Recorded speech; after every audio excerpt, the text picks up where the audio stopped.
Welcome back, everyone. We are ready to go into our first match of 4 today, and it is going to be Bozzzton versus SilverName to kick off this round robin. And it's going to be a pretty cool match to kick off with as well, because SilverName, one of the players we have in the European Grandmasters, who definitely does his own thing.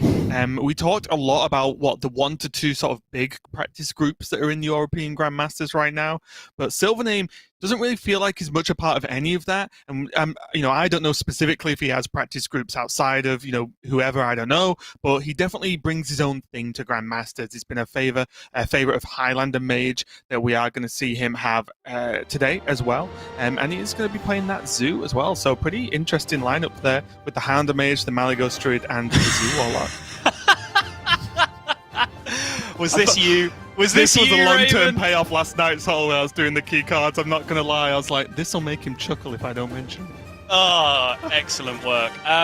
So actually I had a whole spiel built up for Highlander Mage, but I mean that kind of lets it fly. But yeah, weirdly now, Highlander Mage, I was never obviously a huge fan of it. Now, even more so, if you look at the stats, it's now reporting as the 3rd best mage deck. Turtle Mage has overtaken it in terms of overall win rate. So it's amazing to me to still see people piloting this deck. But it's equally amazing to me the things that SilverName manages to do with that deck, as characterized by that one individual key card. Yeah, and then we do see a bit more of an expected lineup overall from Bozzzton, the Malygos Druid, the Tempo Mage, and the Highlander Priest. So again, I think we're going to be seeing a lot of Highlander Priest and sort of 2 of Galakrond/Dragon Priest, whatever you want to call it. Yeah. But really, this is just, I would say, close to the expected lineup if you just said to someone, bring what you think are the 4 best decks to Conquest, right? And I think this is what we expect to see from a lot of the players, and what we are going to see from a lot of the players, honestly. Yes, and kind of if you do have that standard lineup, I think a lot of people will be looking to target your Bomb Warrior with the ban a lot of the time, which Bozzzton has had his Warrior banned here. It's fairly clear, really, when you break down these lineups on a player-by-player basis, who is planning to ban Bomb Warrior and who isn't, because you can literally just look at the amount of weapon destruction that they have teched into their Priest, for example, to be able to deal with those situations. So it's pretty clear to get a handle on that kind of thing in advance. And SilverName does have some weapon destruction, which, you might ask, well, he's banning Warrior. Why do you want any weapon destruction? Well, Demon Hunter still exists. Rogue still exists. You still do find some targets for that weapon destruction. But if you're leaving Warrior up, for example, in Highlander Priest, you're going to want Ooze and Kobold Sticky Finger alongside Zephyrus and Raised Dead to potentially be able to destroy, 4 or 5 weapons over the course of the game. So SilverName is not that deep, so he is going to be respecting the Bomb Warrior with the ban here. No, we are going to go straight into our game number 1. Just a reminder, Division B match. Bozzzton on the top on this Mage and SilverName on the Zoo, keeping hold of that Cult Neophyte in his opening hand. Never a bad card to drop down on curve against most opponents, but against Tempo Mage specifically, I do like the keep. Yeah, I like it too. Darkglare already in hand. Voidwalker, not exactly premium to be playing out on 1. You'd much rather have just the go-to Flame Imp here. There are honestly very few matchups where the 1/3s feel really powerful on turn 1 anymore. They used to be great in a lot of matchups in old school builds of Zoo, because you'd have Direwolf Alpha, Abusive Sergeant, all of these other tools to be able to take value trades. Now you just don't have that at all, so they kind of just get eaten by opponents' minions a lot of the time. So the only thing really wrong with this hand is the lack of a high-quality 1-drop, but outside of that, SilverName pretty much just has the goods already. One of the side benefits, though, in this matchup specifically is because there's a lot of, arcane missiles, what else? There's a lot of these one-off effects. I was just checking if he had the Firebrand in his list, but Bozzzton does not. But all these sort of ping effects that the Voidwalker is at least a little bit tanky, right? And might soak some of that extra damage. It's not what you want, but it's one of the benefits a Voidwalker does have, at least. Here, though, we already see Bozzzton just not having access to the turns he would really like. The double 1-drop minion turn was still there for him with the 1 Thief to discover a spell, but again, I do think there is a certain level of respect of just not leaving a 3-2 alive to hit you in the face or value trade. Yeah, I completely agree. Just suck it up, play a little inefficiently there, but any turn you had was going to be inefficient under the Cult Neophyte effect, so just make sure that the Bloodfen Raptor isn't over-contesting your board. And now SilverName is just going to tempo out the Darkglare Abar would be proud, saying you cannot find an answer to this. And it's actually, based on the build of the deck, pretty unlikely that something is found. But that brain freeze! Oh, that brain freeze! Yep. And again, that was potentially led from the fact that he went for the breath beforehand, right? Because otherwise, SilverName might have respected the spell damage enough to trade the Neophyte into it instead, even though it would leave it susceptible to a ping. So really good setup there. Bozzzton was rewarded for going for the spell that turn, but just get another one, SilverName. It's fine. Yeah, you have to. Even if your play isn't Dark Lair this turn, which I suspect it might not be, you absolutely want to play that before your third minion dies, right? Just so you can guarantee Neophyte and the Dark Lair to come back. Right. And honestly, Raise Dead, Neophyte seems like a pretty solid turn anyway against Mage, right? Agreed. It's just too good, from where I'm standing at least. Or sitting, to be quite accurate. Like, I guess he can still just tap. Well, he can still do it, right? He just gets to tap and only play one. One's less. Well, I wonder if he was thinking of even tapping and say, for example, there was a merchant. Does that change the play? Probably not with the Flesh Giant, still quite expensive unless he feels like duplicating them, but I wouldn't imagine.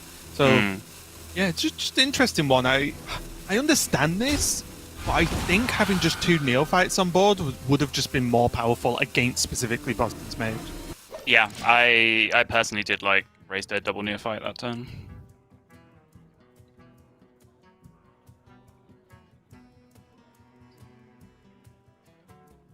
I imagine this turn, Bozzzton would have loved to coin out Raz, just for that big body on the board that Warlock generally struggles to deal with outside of a Matron plus something, so like plus this Voidwalker exactly. So the fact that this Neophyte's come down has really frustrated Bozzzton here, and won't be able to get that Raz down and really weaken the turn. And do you think that's part of the reason that SilverName did this play? Is he wants Neophyte next turn Neophyte as opposed to front loading it all into one turn? Well, I don't think Neophyting into your opponent's turn 5 is really that powerful in the matchup because they play powerful minions to play on turn 5. It's kind of the turn that they want to be doing that a lot of the time anyway. So I'm not really sure whether splitting it up over 2 potential turns is worth the whatever it is, 33% of missing out on, you know, the crucial minion there with the Dark Lair, which he now does. And now even the more big so deal now, right? Because he has an extra Neophyte dead as well. Yeah, but the big deal here for SilverName is there is a certain failure rate, for getting a Dark Lair, isn't there now? Because the Voidwalker is dead, which means there's a chance he misses with this Raise Dead.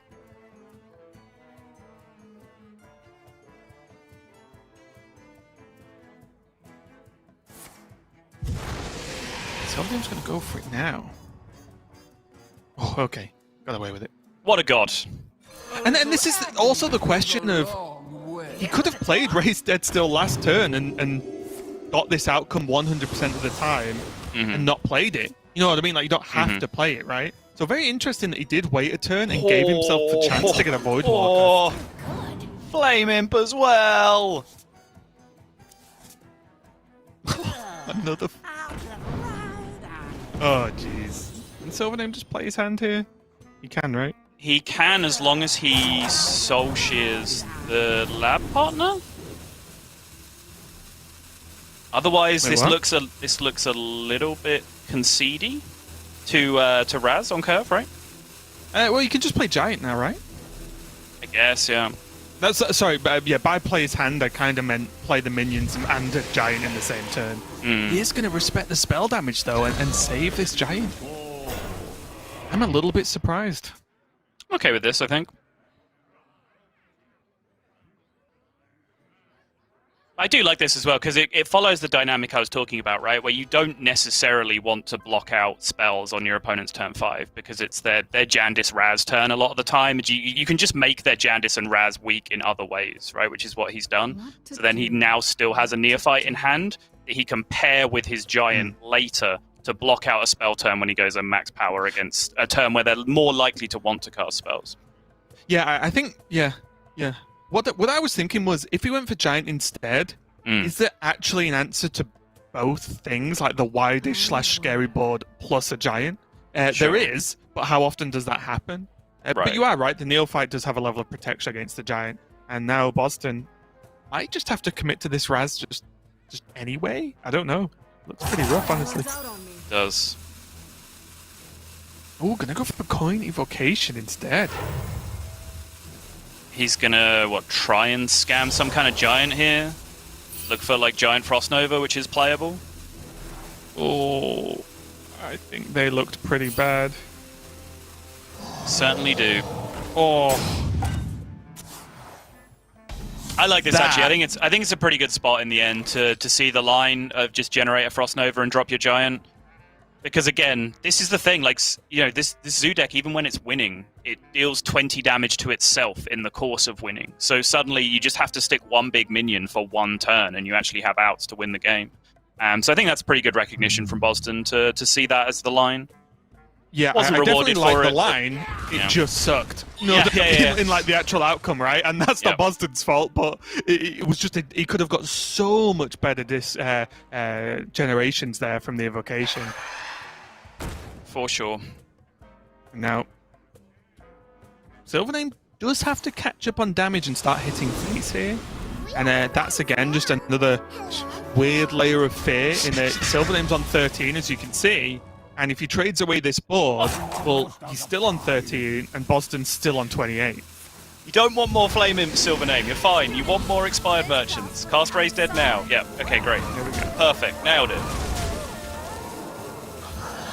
Okay, so now these Neophytes are going to be clutch, because these should guard SilverName's board enough for SilverName to just win, right? Like, that's the plan. Yes, exactly.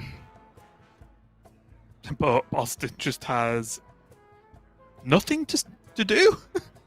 You can deal 1 to the board, which, yeah, just doing a quick check, kills nothing. And yeah, I'm out of ideas already. Okay. Yeah, sounds about right.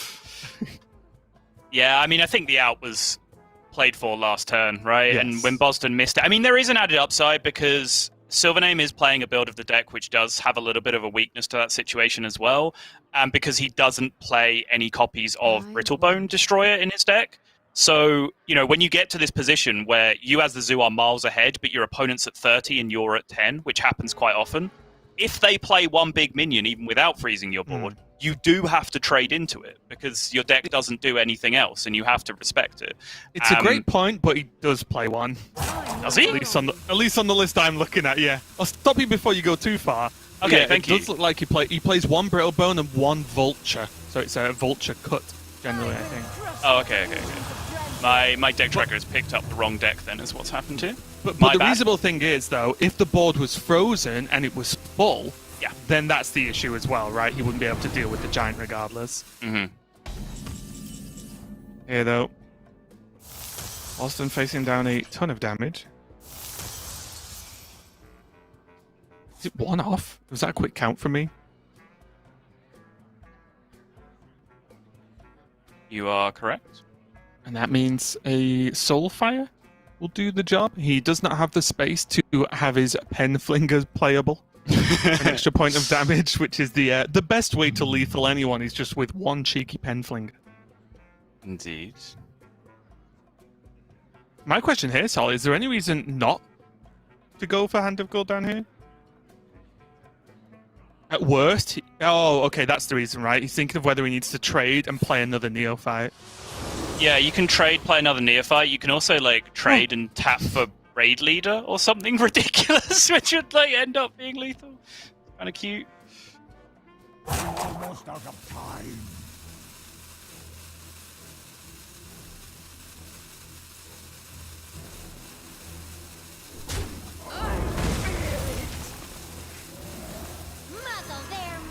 Yeah, I agree with this.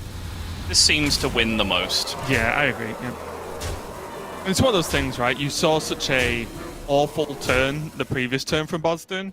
Like, what could he possibly have if his spells cost 1 more? Because his minions do nothing, right? They achieve pretty much nothing. That means he's got one spell to make it work. I don't think there's one spell for 2 mana that gets anywhere, and I believe that is just going to be game one. SilverName taking it with a Zoo Warlock over Bozzzton's Tempo. Yeah, sequencing was a little bit interesting at the end there. I think you had tiny ways to optimize. Because you only needed 1 damage, you could actually sacrifice your board space first, right, before you tapped. So you have a free tap for Soulfire, but you can trade the 3 damage, so you can still then hit lethal outs from your Disease Vulture as well, if you were going straight up for lethal. But SilverName specifically didn't want to do that, because his entire point was he wanted a board space open at the end to be able to play the Cult Neophyte and lock everything out. So just in that one turn, Zoo is incredibly dense with decisions, as we saw. I do have some quibbles over the Raised Dead timing in particular, but I loved the Neophyte timing. He Neophyted every turn except for the turn 5, which is the one turn where they're likely to actually have something powerful to do into your Neophyte turn, which I think is absolutely spot on from SilverName's position. Yeah, and a really strong start for SilverName, making a splash with that Zoo Warlock off the back of its few weeks where we've only seen 1 or 2 players across Grandmasters actually bring Zoo Warlock, and now maybe everyone's catching on just as it's about to get nerfed. But we are just going to go to a quick break while we set up our game number 2, so don't go anywhere, and we'll be right back to continue our day of the Hearthstone Grandmasters.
Welcome back, everyone. We are ready to go into our game number 2 between SilverName and Bozzzton. And just a reminder, we are back on the Conquest format, which means SilverName's Zoo is gone, as he took a win with it, and he has to just win with his other classes he has left. So already leaning 1-0, and that means if we're playing Conquest, we're also back to best of 5. So it does mean these players have a little bit more time, at least, to make comebacks or anything like that. So Bozzzton is not even close to being out of this one yet. But SilverName definitely having a good go of it, getting that win straight away with Zoo.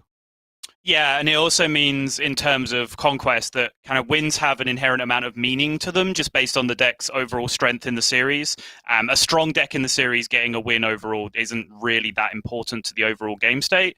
And I would call Zoo probably a strong deck in the series for SilverName here. It has the Druid matchup, it has the Priest matchup, and it ended up winning the Mage matchup, which is probably Bozzdton's best matchup into it, but even then, it's not necessarily that strong because he doesn't play any copies of Firebrand in there, which is one of the best cards against it. But what I'm saying essentially is Zoo is probably going to get a win in a Conquest series against Bozzdton's lineup, whichever way you slice it. So absolutely no reason for Bozzdton to be panicking at this point.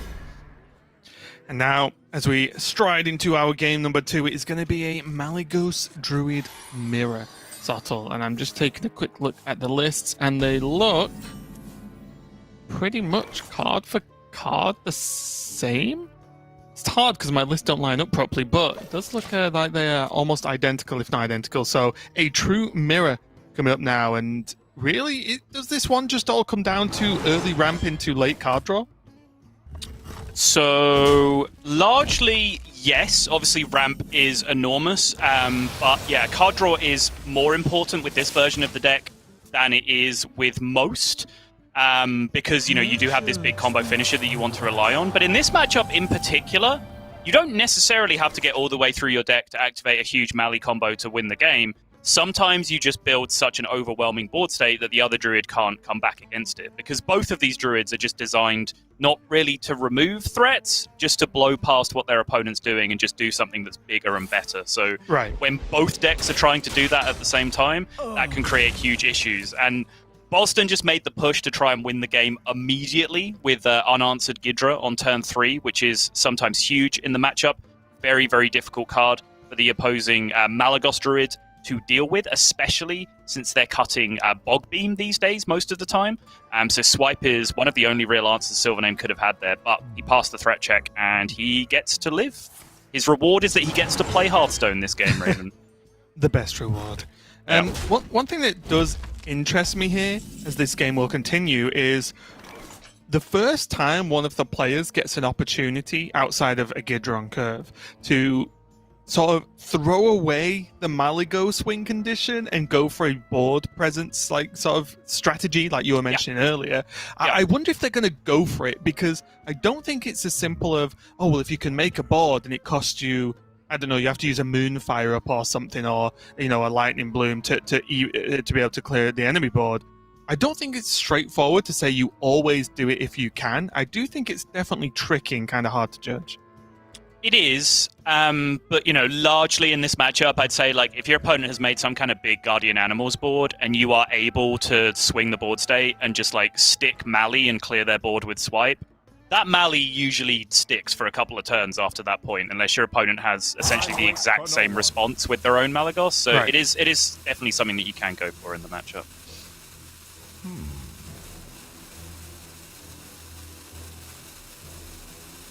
And here, SilverName does have, or at least he's getting very close to the point where he has a lot of options, right? Yeah. That Bloom plus the coin really does just open up a ton of mana. It's just how he's going to choose to spend it. I imagine it's reasonable to expect a coin to overflow next turn to not only draw through the deck, but with that Anubis Ath, he can actually drop a few cards himself to open up some hand space.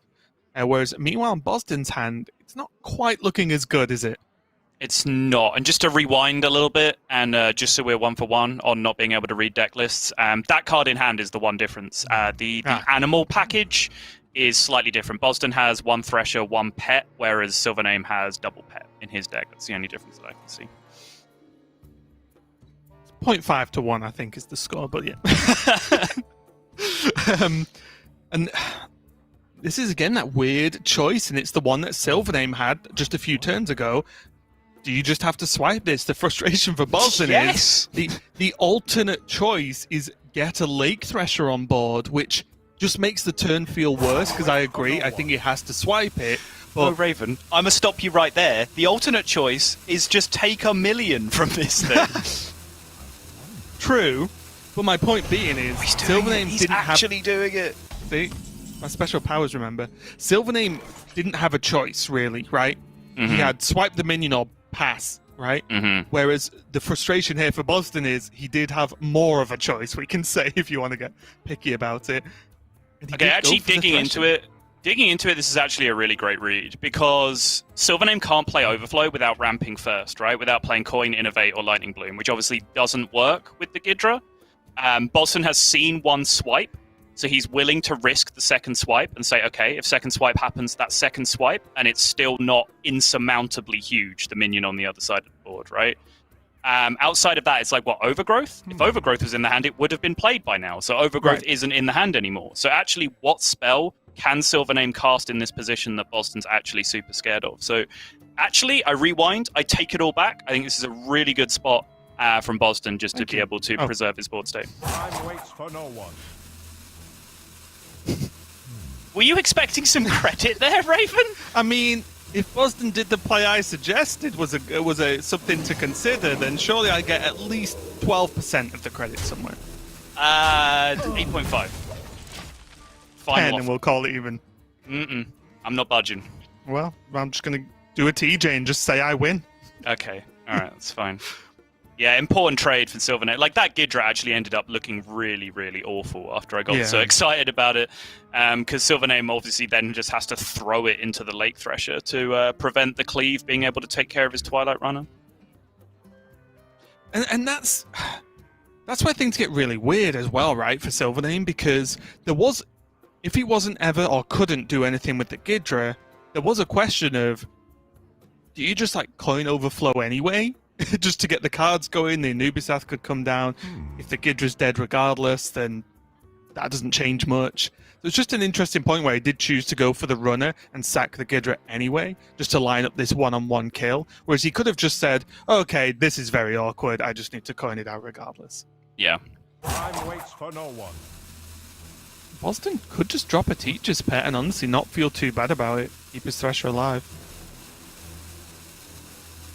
It seems fine, but both of these players have hand size issues right now, which it doesn't really look like they do, but this deck draws so many cards that when you have 6 to 7 cards in your hand, you do actually have hand size issues. And yeah, this is exactly why you're seeing Bozzzton just dump this Crystal Power right now, because, you know, whether he wants to overflow or whether he wants to cast Guardian Animals, there's a very good chance Guardian Animals draws double Twilight Runner at this point with the other beasts that Bozzzton's already drawn that you've seen on the board. You know, his bootleg slow mode Guardian Animals that he's just played out naturally. So Bozzzton's going to draw a ton of cards next turn regardless. And that was also the issue with SilverName's turn last turn, where even if he just gave up on the Ghidra and just went coin overflow anyway, he would burn one card before he was then able to dump one of his Anubisath defenders at the end of the turn. So both of these players are kind of in a little bit of hand size management issues right now, but I'd say Bozzzton is handling the situation a little bit better than SilverName is. Yeah, and that's why I think we're going to see this Omu turn, because the problem is, by playing the Twilight Runner and not the Overflow, it makes the Overflow almost unplayable as a side effect, right? Because the Twilight Runner attacks, as we've seen, draws more cards, and so on, so on. So, is this actually just going to be a refresh into Guardian Animals into Anubisath Defender? I think that's the best way SilverName's got to do this. Yeah, completely agree. We might even see the Moonfire just assist in taking down the Lake Thresher here. Again, hand size considerations.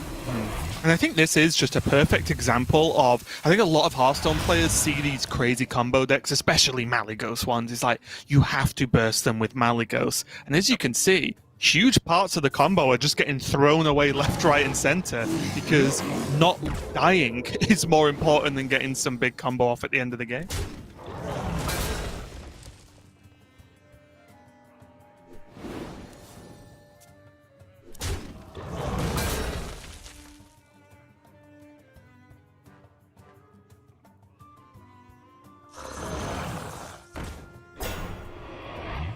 Going to see Innovate Power again from Bozzzton here? No, he's going to hold on to it. Okay.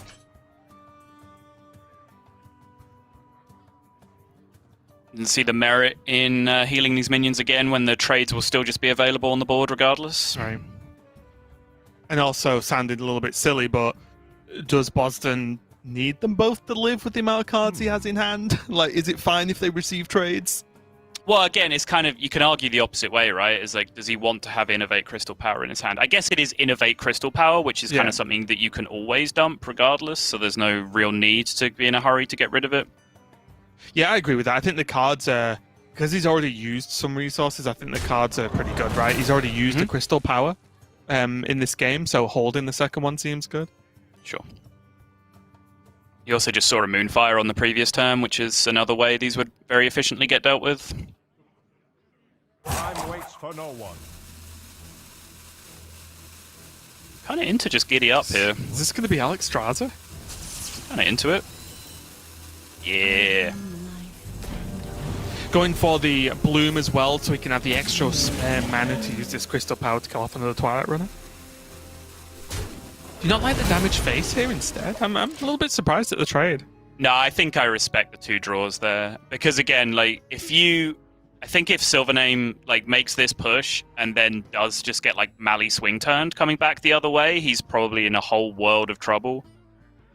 So I think denying the 2 extra draws just to limit options from Bozzzton, because like, you have an 8/8, right? Like, if that sticks, you're probably winning the game regardless of whether you push an extra 4.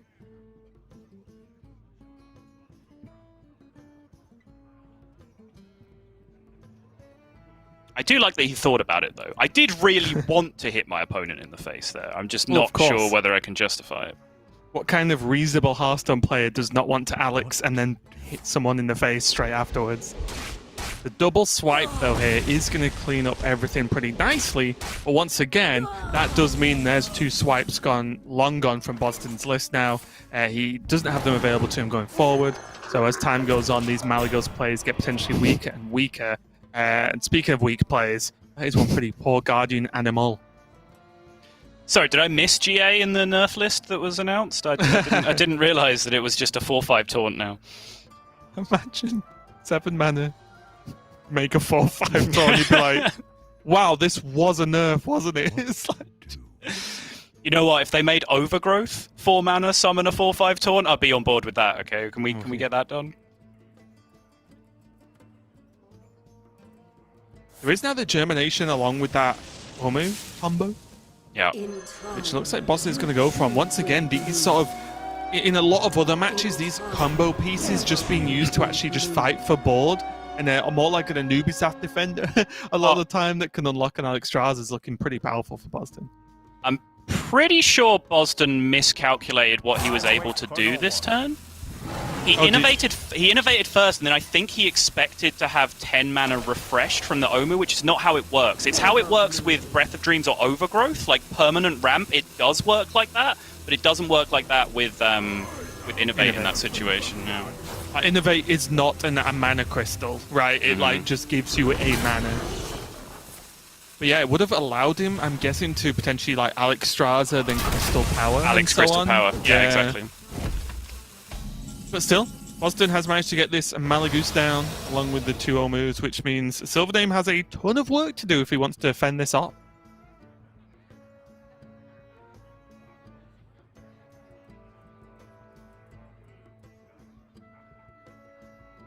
Yeah, and this is what I was talking about all the way back at the beginning of the game. You know, Raven's been talking about it too, how just all of the combo pieces are just being tossed around willy-nilly. Bozzzton double swiped to clear on the previous turn. But as long as you can just still make this swing turn and just stick a 4/12 Mali, like, how does this get killed on the opposing side? Well, let's also not forget about the biggest difference in this game of Hearthstone versus a lot of the other Druid matchups we see. Both players have not drawn Ysera, which would have changed everything. Both players on 7 and 8 cards left in the deck. If any of them or both of them had drawn Ysera, this game would either be over by now or would be very wild. That's true. And this is the issue for SilverName. If this Overgrowth was post Ysera, this changes things. Whereas it's because it's pre, like, okay, Overflow pass, and there's Ysera. So now he needs another turn to play Ysera and another turn then to draw. Even though with only 3 cards, Ysera's probably going to draw all the portals anyway. Well, Miss Alex is yeeting you in the face super hard, and then you're taking 14. I believe Bozzzton had 1 remaining Innovate and 2 remaining Lightning Blooms that were just lethal that turn, that he could just hero power. My dream is your nightmare. He can draw, right, with the Overgrowth. Yeah. So yeah, SilverName on 1 health and a Dream Portal. He is just going to go for it and see if he can get any form of defense. It's a long shot, but it's the only thing he's got. 7 evasive Draconids. Let's go. I guess 6. Let's just pretend the 7th one was still an evasive Draconid. It just gets burned. Well, that was disappointing. Oh, wow. And there's the smile and the self-moonfire. Not even giving Bozzzton a satisfaction. The series is going to even up 1-1. And that honestly was a pretty cool Druid mirror. Maybe because there wasn't a Ysera involved, so until the very end where it didn't matter anyway. But it was just interesting just to see how both players just heavily utilized resources. We saw early swipes, we saw Moonfires get used, Crystal Powers, all used up. And in some matchups, you'd never see that done in a million years. But in that Druid matchup, when Ysera's not the wild card of generating a big board out of nowhere, you see how aggressive both players were playing for that board control. It's pretty sweet, actually. Yeah, that's the difference, right? Like, you can't really do that against, like, Priest, for example, where, like, oh, all my swipes have gone, all my Moonfires have gone. Oh, whatever, I'll just stick a huge board, and then, like, one Plague of Death, like, blows you out of the game. Like, sure, you can still get there if you have the Ysera backup, as we were talking about, and maybe then you can stick a bunch of dragons after that. But, you know, certain matchups where the decks are more resilient but better equipped to deal with big board states, that's when you kind of have to save up for big burst combos with the Malagos and with the Omu Germination combo. Decks that can't react to board, like, you're just a deck full of big stuff, and you can just kind of do that. You don't have to worry about the big Malagos 30 combo at the end of the game. Like, you can just win board and put massive dominant minions on board, and that's kind of what we saw operating in the fight there between the two players. Yeah, and interestingly enough, as you're talking about decks getting wins in Conquest lineups, it still doesn't look too bad, at least for SilverName's Druid, because I think Druid versus Priest, again, is a matchup we saw kind of stomp specialist when it's Malagos Druid last week. And then I think the Druid versus the Mage is a fine matchup as well. And my big question here in this series overall is this Highlander Mage from SilverName, because my big query is, it's not even that different to pre-expansion Highlander Mage, right? It's got literally it's got Jandis Barov and a Firebrand and okay, Devolver Missiles and Primordial Studies, but that's pretty much it. There isn't that many cards that, for me, make the deck that much more powerful. So it's going to be interesting to see if he can get a win with his Mage a little bit later on. But for now, Sol, we are going to go into that Druid Priest matchup, and this is going to be a tough one for Bozzzton. Certainly is.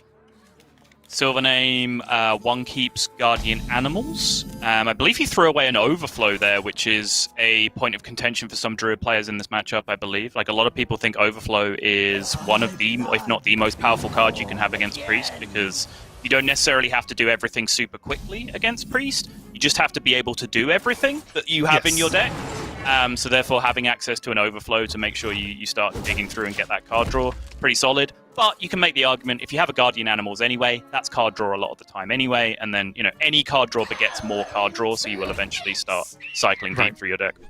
And that's the big point is, the way you lose this quite favored matchup is when you just have no card draw available, right? Yep. So like you said, one way or the other, as long as you have it, it does seem good. SilverName, show the respect Sethic Weaver deserves for the Crystal Power and Hero Power response there. So far, Bozzzton can start to stick a minion with Apotheosis if he wants to, or he can start just fishing for more cards with the Thought Steal, which looks like is going to be the play. Yeah, I like Thought Steal Reliquary here. Ooh, double ramp. That Breath of Dreams has a shot at actually ramping Bozzzton over the next couple of turns. He's able to draw a dragon from his deck. Cobalt Spellkin, Murazond, quite a few options in there. Yep, Dragon Queen as well. Yep. Now, potentially, the Apotheosis can come down on a slightly higher health target.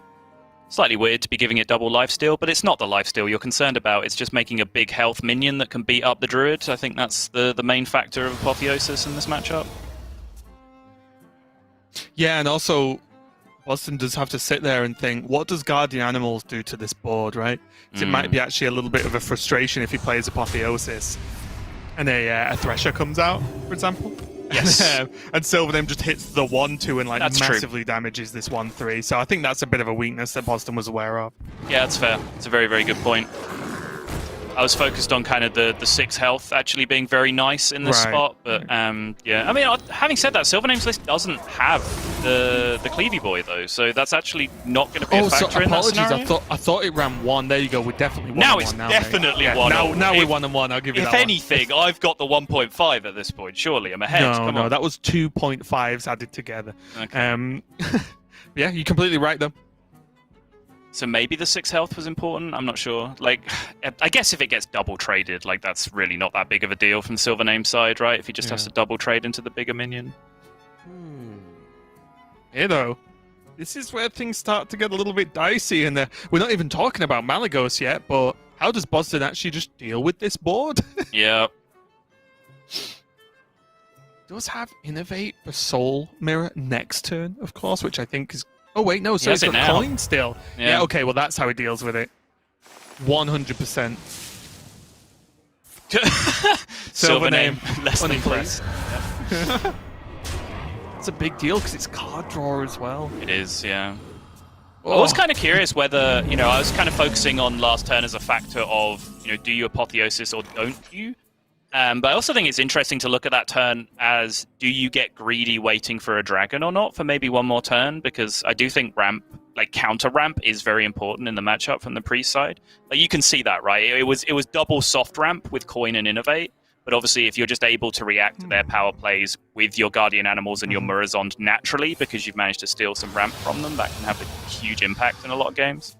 I mean, we see Zephyrus into wild growth enough, don't we? Right? Like, Yeah. and we see that make a big impact in a lot of matchups too, not even just the Druid one. Yeah.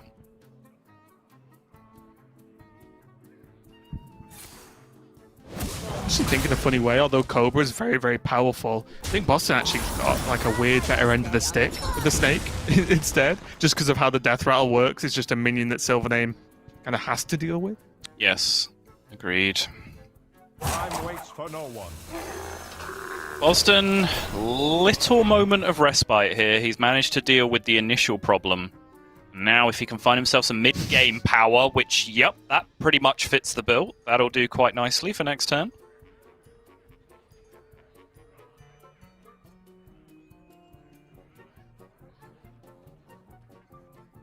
Could actually go for Vulpera and then just, if you really wanted to, just Shadow Madness, the 3-1 into the 4-5.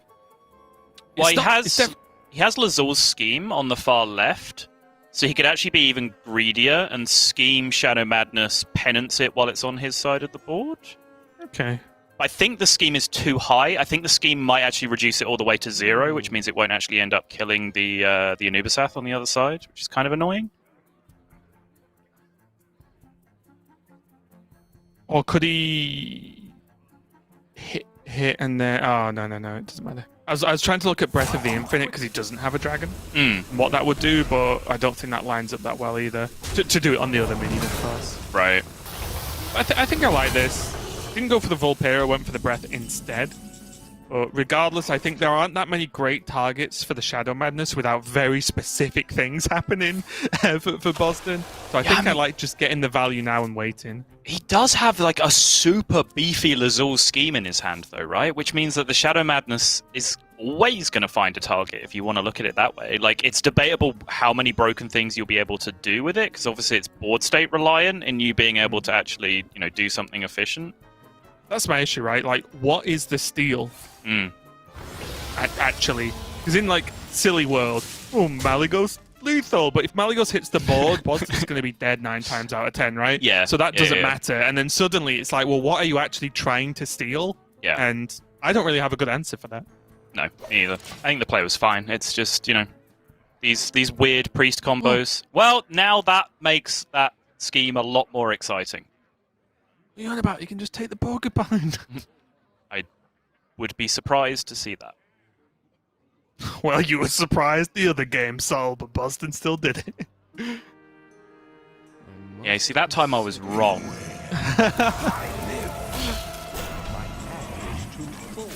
Yeah, Reliquella. Well, One more time? The From Prime. the top? Nope. I'm quitting on that one, at least for now. Maybe next game. The Prime Just going to come down there on curve. Looks pretty solid to me. SilverName did burn a card there, but almost all his combos in hand anyway. Obviously not the full combo, but I think it was a not the worst chance in the world of ruining his game-winning combo there. Well, it's raining outside. Pass me my wellies, Kerry. Welly.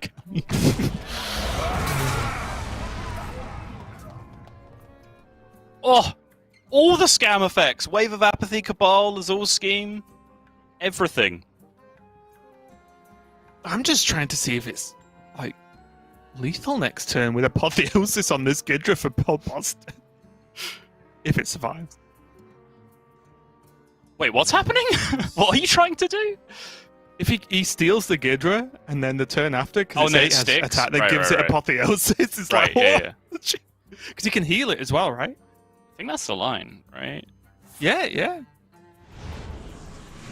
Yeah, I like this. Let me change your mind. Do you like the renew as well? Oh, okay, it's just got normal.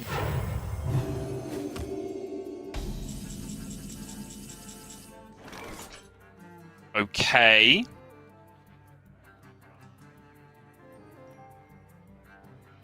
One swipe, one Moonfire. A little bit short of getting all the goods done, even though he does have the Omu Germination available. Doesn't have enough Blooms and Innovates to double up the Mali here either, I don't think. But is there a way he can go digging?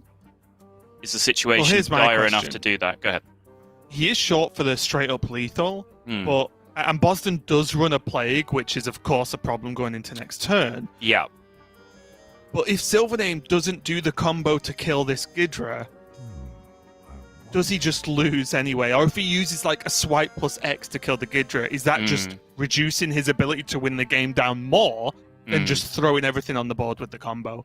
It's a good question. I think he that's still what SilverName's thinking about. Yeah, because he still gets to swipe face in that world, right? And then he just has to put the 2 into the Gidra for the clear, so he still gets to cash out his swipe for full damage.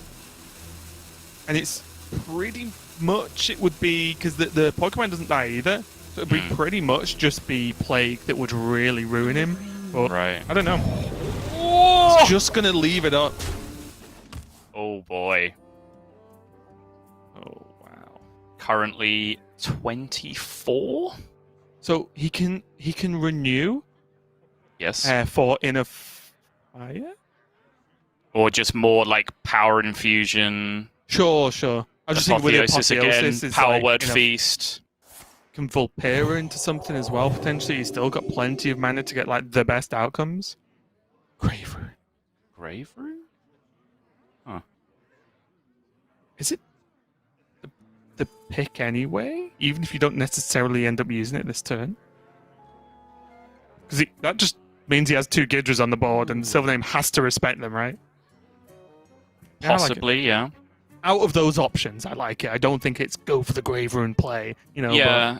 There was also like Lackey into Spell Lackey for like a potential rebuy for more lethal outs this turn, which is possible. Because I think like you don't necessarily need to panic that hard right now, right? Because you're healing for 20, and you can just Wave of Apathy the board, so you don't even really need to be like trading. I am a little bit surprised the Vulpera's not come down, because that could just dramatically change the turn, right? Like right now. Wait, it was one or the other, right? I think it was Vulpera or Renew. Okay. I don't think you ever end up doing both, because you were talking about this Grave Rune play. I think as soon as you hit the Grave Rune, you wanted to do this instead of the Vulpera. Fine. It makes sense.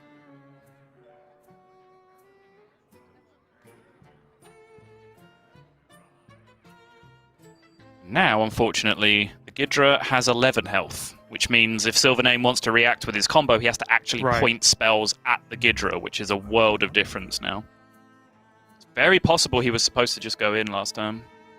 And that's it. And I don't think it's easy to say now because it's not worked out for SilverName really in any way. But I don't think it was too wild either, right? It would have been very specifically a Plague that would have really hurt him. And outside of that, there wasn't that much that just kills a Malygos.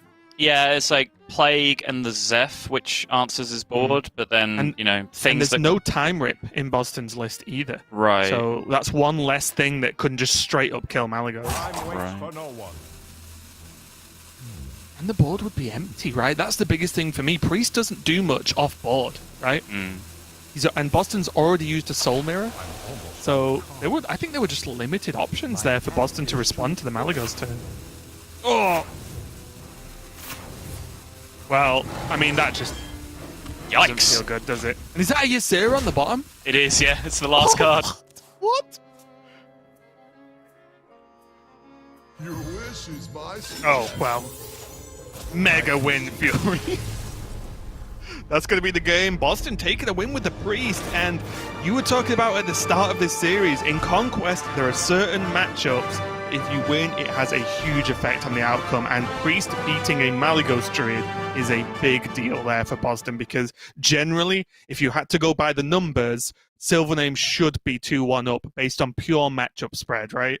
And now Bozzzton's 2-1 up, and that's a huge, huge deal. It means he's only got his mage to take a win with. It is. It's a big reversal of the series in that position for sure, and it does put Bozzzton in the driver's seat. But a difficult game to navigate from SilverName. I think there was potential for him to potentially just go in and try and stick board. Obviously, Zephyrus and the Plague were the punishes, but then you have to sort of think of the punishes of just Alex Strasering your opponent, which is potentially Apotheosis is the big one that we saw. Right. But there are other answers. You could get Cabal waived in that scenario with a renew or something else. But honestly, maybe it is just the Apotheosis that does enough healing to pull himself out of range of what SilverName was threatening on the other side. So by that metric, maybe that's a 1-outer versus a 2-outer of just going in on your board. But then you don't outright lose the game just because your Mali dies. Well, there's still Ysera. You can still draw Ysera, and then you've siphoned out one of their biggest removals, and then maybe your Ysera board sticks. So it's kind of a complex scenario. And then at the end there, SilverName, I think, was digging for a way to actually do the double Mali combo as opposed to the double Omu combo, which requires a lot of additional innovates and stuff to be able to throw out and potentially get more damage. But he was just kind of cooked at the point that Apotheosis came down, right. To be perfectly honest. If you dump Alex and their response is to shrink your Alex to a 1/8, heal back to 30 and 24 you, you're probably going to be in trouble that game. Yeah, it was definitely a tough one with Bozzzton doing probably just the most powerful response he could do outside of having Zephyrus as well to go along with that maybe and end the game even quicker. But it does mean we are moving on to our next game. SilverName on that Malygos Druid once again, and Bozzzton back on this mage. SilverName holding on to a crystal power here, just making sure that he is reducing the chances of just getting straight up tempoed out of the game by early Sorcerer's Apprentice, early Shemvala, just trying to have tools to be able to fire at key minions that he might need to kill in the early game. On Bozzzton's side, pretty straightforward. The girls are keep, and then just look for broken things to do with it. Yeah, and this is the newest, I would say, iteration / evolution of this mage list. So we are going to be seeing the wand makers that have become so popular in many decks, actually many classes as well. The card's just pretty solid if your 1-cost spells are even remotely good. And then the double mana giant, but 0 Conjurer's Calling, which is, I guess, at least my biggest point of contention with the deck. But we'll see how it pays off for Bozzzton. But I do agree, it's less chance against Malygos Druid that we're going to be seeing the old, Apprentice on 2, let's go kind of play. Yeah, particularly not with this hand, and maybe less so with this version of the deck as well, because we have seen it, I think, in some Grandmasters games. Earlier weeks, maybe week 1, I think the variations of this deck around then were probably too heavy on 1-cost spells. They just played a million of them, which then made tempoing out Apprentice very early more common, because you more often just have a handful of 1-mana spells. This version of the deck, though, much more minion heavy. You've got those 2 Kobold Spellkins in there extra. You're still playing the Jandis. You're still playing Shemvala. You do quite often just draw a curve of minions to play a lot of the time. Yeah, and with that Overgrowth pickup, I think we are going to come down to the... it feels like an age-old situation already, which speaks volumes, I guess, of... Can Bozzzton respond to a relatively early Guardian Animals well enough, especially with this Anubisath in hand as well? SilverName? Can Bozzzton respond to that? And I think that's where this game is going to hinge, right? One way or the other. Because right now, even though it's a way off yet, it doesn't look like Bozzzton can position himself that well. It doesn't. And this is a weakness of Kobold Spellkin in the Druid matchup. It's something I've noticed very specifically playing multiple decks with Cobalt Spellkin in it recently. When you queue into Druid, you play it generally into their most common Guardian Animals turn. Like this is what usually happens, right? They overgrowth into Guardian Animals. That's the curve that they mulligan for. The different stuff with the Lightning Blooms and the super early ones, like they're a bit rarer. So quite often the interaction happens where you play a 3/5 and that's your whole turn, and then they play 7 mana, summon a 5/4 that value trades your 3/4 and draw 2 cards. That's not a good interaction to be on the losing side of.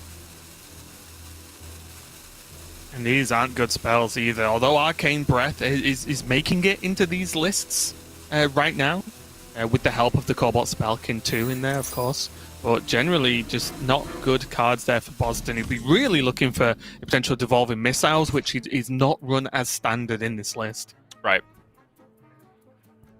The fact that he didn't take the Arcane Breath there does seem to signal his intention just to play his 5-drop on 5 here, though. Which I guess is fairly reasonable. Also, with an expectation of the sorcerers not to die. To die. Apologies. Mm-hmm.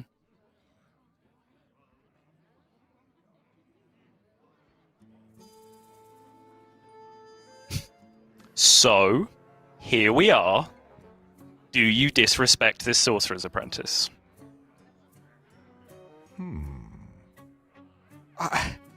I think yes, and I'm trying to just completely block Bozzdon's hand from my mind, which I do surprisingly well, actually, is not pay attention to hands. But, like, do you, at the cost of not playing Overgrowth, I think Overgrowth is just better 100% of the time, because that gets you to your insane turns, right? That's my plan anyway. If it was to do almost any other turn, I'd be like, okay, you probably just kill the apprentice and do whatever. But it's Overgrowth. It opens up his guardian animals, which he can, even worst case scenario, let's say there's like a counter spell. He has protection versus counter spell. If, say, Bozzdton went evocation and then go nuts, there's probably, with the amount of spells being played, probably not going to be a mana giant this turn, but who knows? So I think that Overgrowth was worth it, just the one turn to say a hard no on the Apprentice. Double Magic Trick is insane. Double Magic Trick that then immediately finds a Ray of Frost is nonsense. Like, this giant costs like -10 at this point. It's ridiculous. Imagine if the mana cost... I mean, the mana cost does do that to an extent, but imagine if it showed it. You'd be looking at it going, how do I pay -10 mana for something? Like, that is actually a mechanic that's coded into the game. It exists. Oh, I know that. Freezing, Trap, Molten Giant, and so on. Things like that. Yep. SilverName is going to get the payoff. For not, for at least for letting the apprentice live. Guardian Animals is going to come down, and that is just a ton of cards. This is what I mean, right? Like, I talked about it a turn or two in advance, but like, this just isn't a fun interaction for you in terms of tempo if you're playing Cobalt Spellkin in your deck. Like, it just feels so miserable all the time. These turns just seem to line up into each other so often, which, yeah, it makes sense. If you break down the curve, that's kind of their on-curve play in response to your turn 5. And now with Innovate and Coin, SilverName can choose not to overdraw here and just throw something away. Still has Crystal Power, and maybe he can actually go for Crystal Power heal on one of his Twilight Runners. I wouldn't mind that at all. Some 20. I think he's pretty safe versus this mage list. Double Overflow in hand as well, yeah. He should have plenty of healing, I think. Obviously, not only ping, but arcane missiles and so on there. And with discovered spells, you know there's always ways to do little bits of damage. Yep. I like this a lot from SilverName, actually. This is just good recognition of pretty much just everything that's going on in the game. Combination of the matchup, as you mentioned, his hand, overall game plan. It's just good Hearthstone.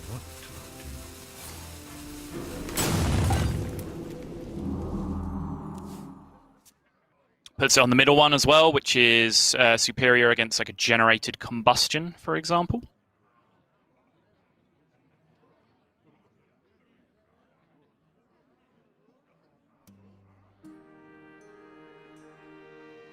And this is the weakness of, honestly, all types of this mage list, is that it's pretty hard to come back in a game, right? Outside of very specific outcomes from generation effects. And that's why I think really it's what like has kept the list in check outside of a prime or a generated box, which is always a thing. It's kind of hard to like fight back on the board without very specific combinations of cards. Right. Because even now, it's like, okay, Bozzzton can freeze this board out completely this turn, which is powerful, do not get me wrong. But then what? You know, like, what's the progression? Because there's no card draw now. That was not the one for Bozzzton. He now has to go Ray, but one of those Rays is not generated, so I think his Giant remains 1-2 expensive. Like, the actual Rare Frost on the left-hand side of his hand is a natural copy, so the first one does not discount the Giant, so he was 1 mana off actually playing the Giant there because of those missile outcomes in the end. Just needed to hit the 5-1 and he was in business. I've got a question for you, Sol. Mm. How do you like sticking a goose? Because this... Sorry, if that doesn't sound like an innuendo, I don't know what does. I refuse to discuss sticking a goose with you on broadcast, okay? How would you like SilverName playing Malygos this turn on board? That sounds like an absolutely tantalizing prospect, Raven. Quite. The big thing here is that Bozzzton isn't running a natural devolving missiles. SilverName has... there's 1 generated spell in Bozzzton's hand right now? Correct. I believe that's true. Yep. So then, is this just the turn? You drop Malygos, it almost certainly doesn't die, and then you just let rip with everything the turn after. You make a very, very compelling argument indeed, young Raven. I was going to say young, I was like, oh yeah, you are a bit older than me. Actually. There aren't that many Hearthstone casters that are older than me, but you are one of them. Yeah.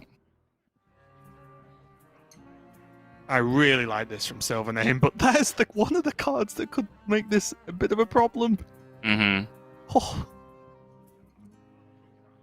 Because outside of Evocation, there was what exactly Solarium Prime in the deck that would have been a problem or potential problem for SilverName's play last turn? Yeah. Second One Thief, I guess. Can find a clean answer. Not much. Yeah, he only runs 1/1 Thief. Oh, does he? Okay, my bad. 2/1. How is everyone a whole point for you? How does this work? This is hot takes all over again. I don't understand this scoring system.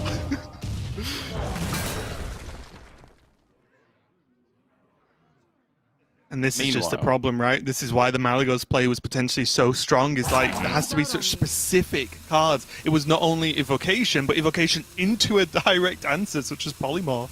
Yeah. And like, sick, you finally got your Giant down to being free, but like, what are you going to do? Generate a big board into a Mally? Like... And I'm probably going to moan on about this for a while over the course of the next few weeks if it doesn't change. And I get the reason why, so I do understand, but this is why it pains me not to see natural Conjurers in this list, because that can just, it's one card that can just create situations like this and make games winnable. And obviously, there's the idea of, well, the more sort of backup cards you put in your deck, the less chance you are of actually just winning a game and needing a backup card.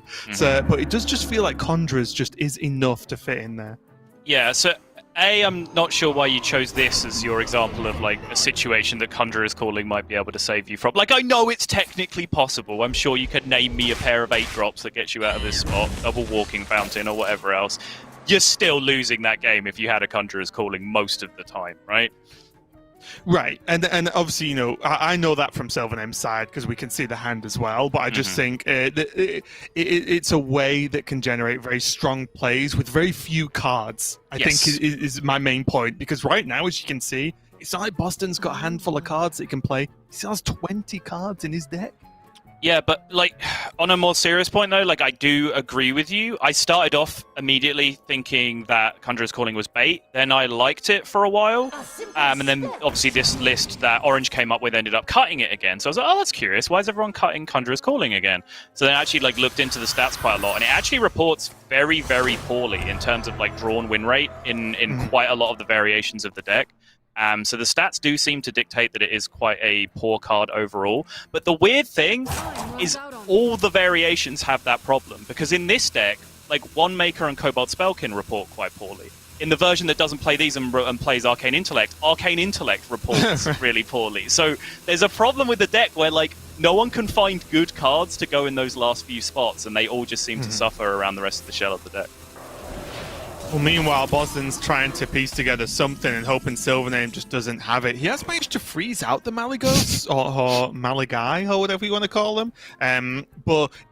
Although they're not hitting for 8 this turn, it's still effectively plus 10 spell damage, right? So that is a huge deal. I think you'll find it's Malugias. Well, I was going to say like whatever the plural of goose is, but I didn't want to scare you off against all. But most importantly, SilverName is going to get the 2 Moonfires with the help of the draw there, so the heal wasn't going to be too much of an issue, and he is going to take the win with his Druid. This series is evened up 2-2. Means we are going down to a final game, Sol, and it is going to come down for SilverName to that Highlander Mage.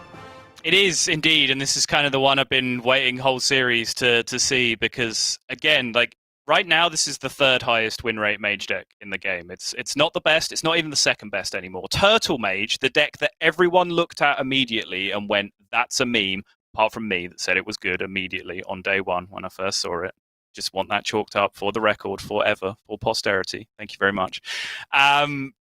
That has now overtaken Highlander Mage to the point where it's a more competitive deck, just looking purely at the stats. So seeing Highlander Mage come back out from SilverName, like I don't know how much of this is just like this is his identity now, So like he's doing it. He's doing it. You are a Highlander because Mage. He has to. Like he is just the one at this point. He is the Highlander. He's just going to come and puzzle box everyone else's heads off until he's the only one left standing. Like I don't know if that's what this has come down to. But I can't see any other feasible reason why this is your mage deck of choice right now. Right. One thing I will say, at least in the matchup we're going to see, which is Tempo Mage versus Highlander, there are some, I would say, rays of hope here for SilverName, because what Highlander Mage does quite well is stall/removal. And that's not really what Tempo Mage wants to deal with, right? Because yes, they can do some early boards. Yes, they can put on some threats with the Mana Giants. But Highlander Mage just has ways to deal with that. Look at Reno on 6 versus the average Tempo Mage board by the time they get to turn 6. And Reno probably just wipes it every single time. So there are, in this matchup, some strong points for this Highlander Mage to get a win here. Yeah, it's very true. You need something like a really fast Shenvala pop-off to actually be able to beat the Reno breakpoint early on, but it is quite difficult to do indeed. It's the kind of matchup where you kind of have to go fairly quickly, but you have to ride that balance of keeping your hand high on resources at the same time, which I do think is where this orange build excels. You essentially just play minions that replace themselves with more resources in your hand. Yeah. With One Maker and Cobalt, that can then give you, Font of Power, Magic Trick, all these powerful spells, Evocation being the big one that you can just generate infinite amounts of when you play this deck and keep making 1-mana spells over and over again. So you do have the ability to keep playing threats while keeping high on hand economy, which is enormous against a deck like Highlander Mage, because, if you just try and push in super aggressively and get blown out by Reno and don't have refill, you lose. If you wait too long and just let them start playing their big threats on curve, you lose. Like, you have to operate in the middle of that somewhere where you're pressuring, but you still have tools left over to be able to refill against them. Just play a very classic mid-rangey approach against them, I guess. Right, and I do wonder, while we've got a second, SilverName just need a minute to get ready, I feel like One Maker, Cobalt Spellkin, Vulpera to a certain extent, you'll get what I mean in a minute.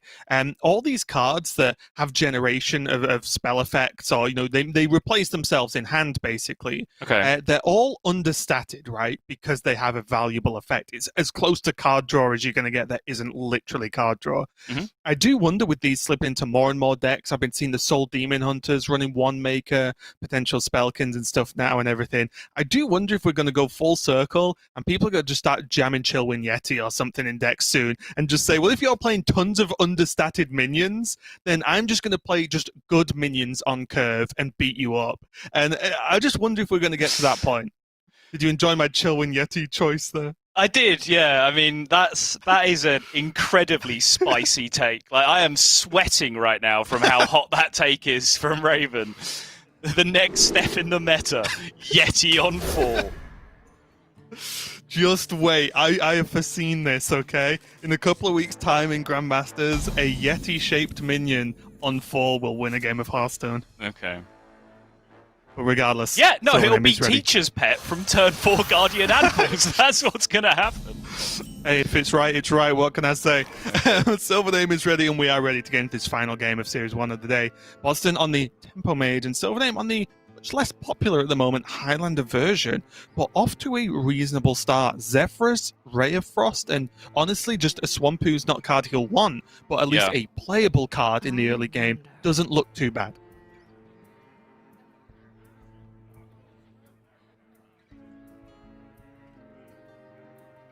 What does this hand tell you about the line? Because it's often, when you're playing against a deck more aggressive than yours, which SilverName has here, that's the question, right? Is like, is this a wild growth hand or not? You do have to ask yourself that question, because wild growth is obviously very slow initially, and then obviously you're sacrificing one of your biggest removal cards in the Zephyrus to make room for it. So you do have to kind of examine your hand and examine your deck overall, and like, is there enough payoff for the wild growth in this position? SilverName says a resounding yes.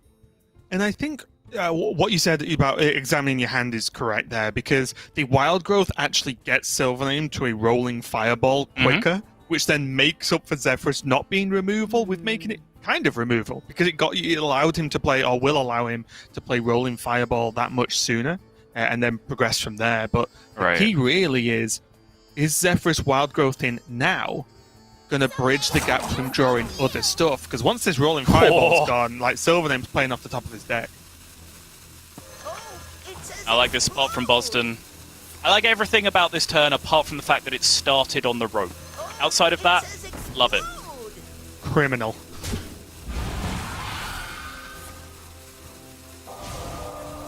This was no coin cram session? There's no need to coin crown session here. Okay. If so, like, Silver, you're doing the whole reason why this play is good, right? Is because this is going to happen. You know, SilverName's taken wild growth there, so you know your board sticks on the following turn. Even if you've gone, okay, I've forced my opponent not to wild growth here. They're only removing one minion, and the minion they remove is the Sorcerer's Apprentice. So you still always just have those 2 spell damage minions in play. Yep, that's reasonable. It's reasonable. One thing to note that might come into play a little bit later is because SilverName's playing Highlander Mage, he is running a Devolving Missiles as well. So that might have some kind of impact on these spell damage minions, but you break down 100% correct. When you know what your opponent's next play is going to be, you take advantage of that. Yeah. Like, the decision there for SilverName was like, do I just grow... Sorry, I love this turn. Just Coin Giant, let's go. Did you see the one in APAC where Coin Giant worked even against a neophyte turn? That was great. Like, the coin cost 1, but you still had to Coin Giant to get it out. That was great. I enjoyed it. Now, might be quite lucky that he has this rolling fireball available, although he could go for Twilight Drake into Freeze instead.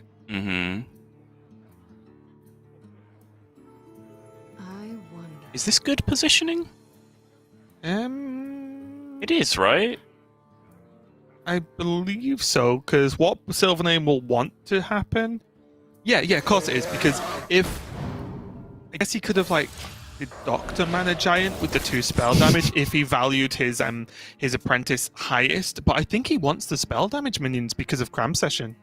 Yeah, I mean, essentially, like, I think this is the most awkward overall, because, like, if SilverName wants to target the Apprentice, he just kills the Apprentice and then does a bit of damage to the Mana Giant. If he wants to start on the other side, then he just kills the Lab Partners and doesn't touch the Apprentice. So, like, he always has to choose this way around. Yep. Seems fair.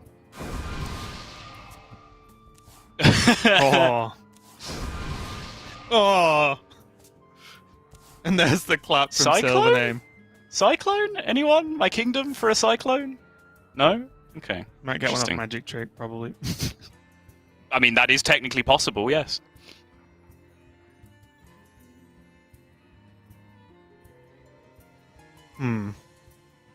Elemental Allies is kind of low-key popping here. He already has 2 Elementals in hand. I'm just looking at Spellbender just against Mage, full stop. Could be a nightmare as well. Sure. It's actually really tough. He does have double Apprentice, so maybe there is value on the more expensive thing.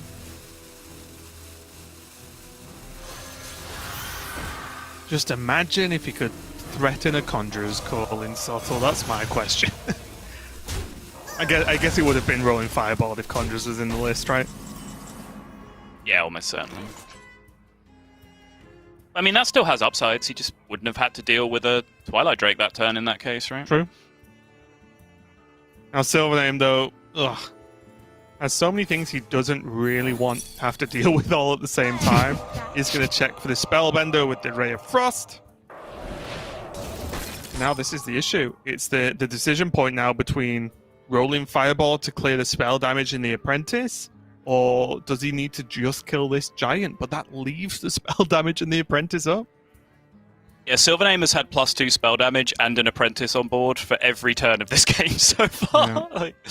And the big problem here is if he just kills the Giant, then imagine the Raz next turn. Yeah. You just concede, right? If SilverName just kills the Giant with Rolling Fireball, and if Bozzzton has Raz, there's just nothing he can do. I guess he's got the Seer for that, but then there's still just these lab partners and Apprentice on board. Look at it the other way, right? If you shoot the small stuff and then your opponent just has Jandis, isn't that just as conceding? Yeah, they just then have 3 huge minions on board? Just a rough game of Hearthstone for SilverName, isn't it? Let's be honest. Yeah. What if it's Doomsayer? Yeah, I think yes! It's close. Catguard! Oh, that's about as far removed from Doomsayer as I can possibly imagine. Well played. You win. And that Well is played lethal, indeed. right, with the ping? Yeah. That's going to be the game. That's going to be the series. A big sigh of relief there from Bozzzton. As that series was quite close. SilverName maybe getting a little bit unlucky there, but Bozzzton just taking control, and most importantly, just having his first win ready and done in Division B. And that's the big thing, right? Because these are all Division B matches today, every player obviously wants to start off in the best possible way and get as many wins ranked up as possible. And Bozzzton's already achieved that, whereas SilverName, starting off the day and the Grandmasters round robin stage with a loss, never going to feel good. Yeah, to us, that was a fun series where a bunch of stupid stuff happened and, we got to laugh at it and be entertained. But to the 2 players involved, that's potentially life or death already, even this early. They've had a bad season up until this point. They find themselves into Division B. They cannot afford to continue to have a bad season from this point. They need to start strong and finish stronger. So they're actually looking at the World Championships. Well, SilverName already is. But so they're most importantly not looking at relegation towards the end of the season. Bozzzton certainly wants to be looking up towards the World Championship. And SilverName wants to avoid being the second player in European Grandmasters history to qualify for Worlds and get relegated in the same year. And also, as well, it's important to remind everyone that most of these players will be playing, I think they all are, will be playing twice throughout every week, which means what you want to keep an eye on. If you've got a player, one of your favorite players, a rough way to just judge overall success is how they perform each week. Because, of course, they'll want to 2-0 a week, right, win both their matches and move on. But if they go 1-1, that's just okay. That's fine, and you can keep yourself afloat, and especially depending on which division you are, and recover in following weeks. But it's when you see players go 0-2, that's when the gap between the bottom and the top of a division starts to really widen, and that's when they need to start being afraid and really kick it up a notch going into another week. So that's something really to keep an eye on, and we'll be keeping track, of course, of all the players over the course of the coming weeks and over the course of this weekend. But we are ready to move on to our next match of the day, and it's going to be A-Rock versus Swids.